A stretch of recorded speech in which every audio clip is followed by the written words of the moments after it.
গাজীপুরে চাঞ্চল্যকর 5 খুনের প্রধান আসামি ফোরকানের নিথর দেহ উদ্ধার হলো পদ্মা নদী থেকে। বিস্তারিত এম এ রাজ্জাক সুমনের প্রতিবেদনে।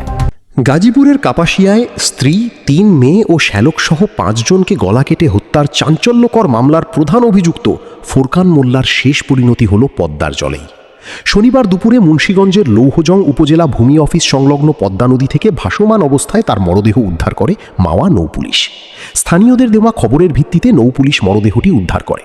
পরে ফোরকানের ভাই আব্দুল জব্বার এবং কাপাসিয়া থানার পুলিশ পরিদর্শক প্রাথমিকভাবে নিশ্চিত করেন যে এই লাশটি ফোরকানেরই। সুরতহল শেষে ময়নাতদন্তের জন্য মরদেহ পাঠানো হয়েছে মুন্সিগঞ্জ জেনারেল হাসপাতাল মর্গে। এর আগে গত বৃহস্পতিবার গাজীপুরের পুলিশ সুপার জানিয়েছিলেন, পদ্মা সেতুর সিসিটিভি ফুটেজে এক ব্যক্তিকে গাড়ি থেকে নেমে ফুটপাথে মোবাইল রেখে নদীতে ঝাঁপ দিতে দেখা যায়। সেই মোবাইলটি পরে এক বাস হেলপারের কাছ থেকে উদ্ধার করে পুলিশ। ভিডিওর ব্যক্তিটি ফোরকান বলেই ধারণা করেছিল তার পরিবার। পুলিশ জানায়, ঢাকার পল্টন থেকে একটি গাড়ি ভাড়া করে ওই দিন পদ্মা সেতুতে গিয়েছিল ফোরকান। উল্লেখ্য, গত 8 মে দিবাগত রাতে কাপাসিয়ার রাউতকোনা গ্রামে নির্মমভাবে নিজের স্ত্রী শারমিন, 3 শিশু সন্তান ও শ্যালককে গলা কেটে হত্যা করে পালিয়ে যায় ফোরকান।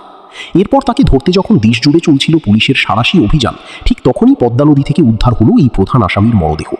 ময়নাতদন্ত ও ডিএনএ রিপোর্টের পরই আনুষ্ঠানিকভাবে সব সন্দেহ দূর হবে বলে জানিয়েছে পুলিশ। মুন্সিগঞ্জের লৌহজং উপজেলার ঘোড়দৌড় বাজার থেকে এম এ রাজ্জাক সুমন, দৈনিক মুন্সিগঞ্জ সংবাদ।